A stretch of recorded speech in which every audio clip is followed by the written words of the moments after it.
Selamat pagi anak-anakku kelas 6 semuanya yang ada di rumah. Kembali pagi ini kita melakukan pembelajaran ya. Kita akan belajar untuk selanjutnya matematika.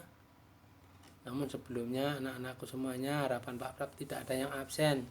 Semoga sehat-sehat selalu, sehat walafiat, hingga pagi ini kita bisa menyelesaikan tugas kita dengan baik.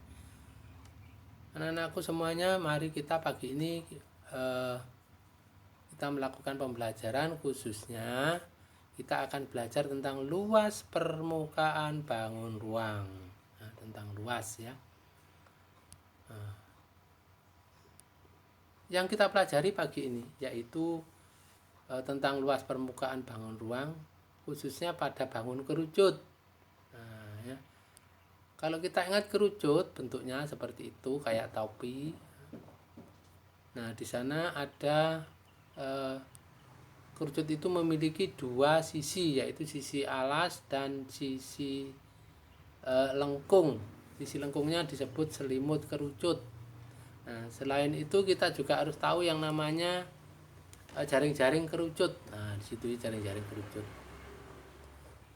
Pada jaring-jaring kerucut ada dulu dua ya, walaupun ada titik pusatnya juga. Kemudian contoh kerucut dengan tinggi 4 dan ruji alasnya adalah 3. Nah, sebelum kita melakukan kegiatan untuk menyelesaikan yang lain, kita pahami tentang cara menentukan sisi miringnya. Nah, di sana akan perlu, karena sana akan menentukan luasnya, maka kita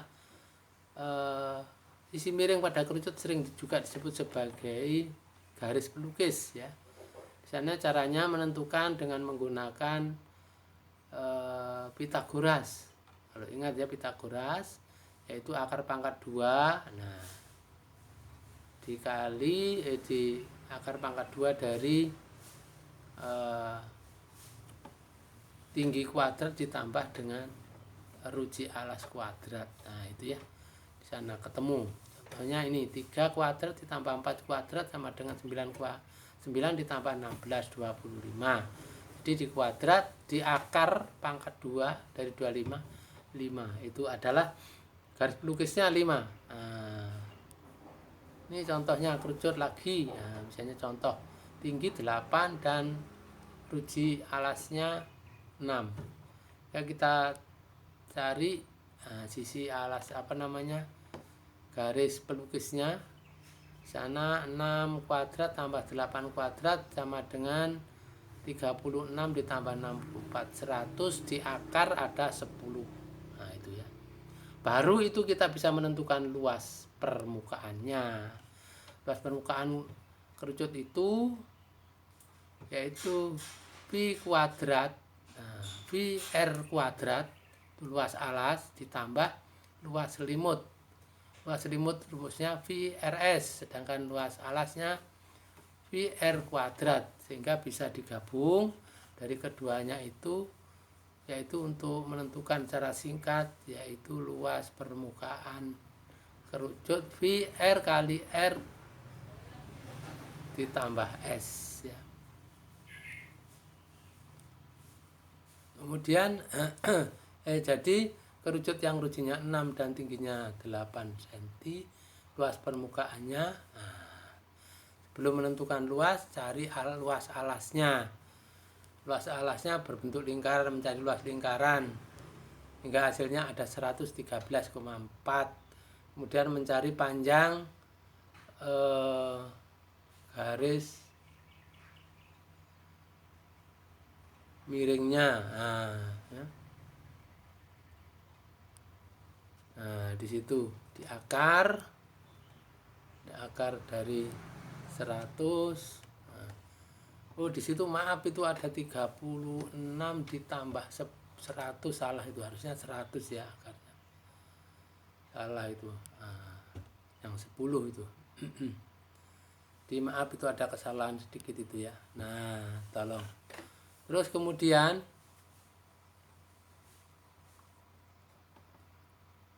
pada luas selimutnya, nah itu situ ya, luas selimutnya ada dari V kali RS, nah, V kali RS hasilnya 188,4, sehingga luas permukaannya karena ada gabungan boleh langsung VR kali R plus S.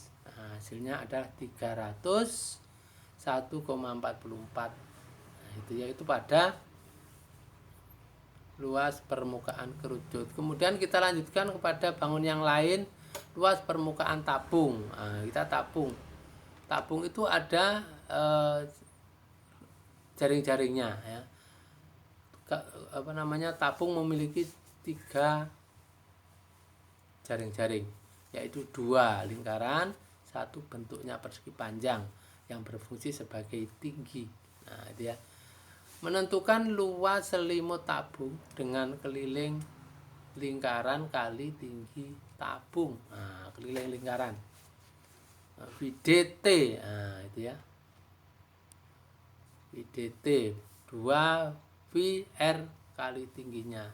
Kalau menentukan luas permukaan tabung yaitu 2 luas lingkaran ditambah dengan luas selimut. Nah, itu ya.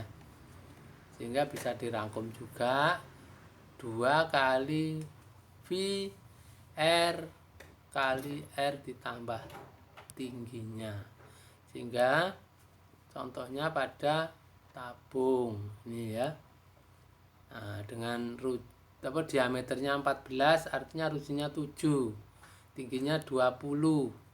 Nah, luas alas dulu ya. Luas alasnya 2 VR. Kenapa 2 VR kuadrat? Karena mempunyai 2 lingkaran. Nah, ya. Itu ada 308. Kemudian ditambah dengan luas selimutnya.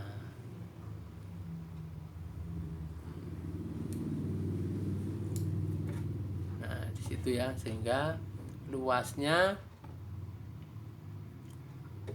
ada itu ya, setelah dicari dihitung ternyata 2 V R kali R plus T. 2 kali 22 per 7 kali 7 kali 7 ditambah 20. Nah, hingga hasilnya 1188. Jadi luas permukaan tabung ada 1188 cm persegi. Itu anak-anak semuanya ya. Pagi ini untuk tabung demikian.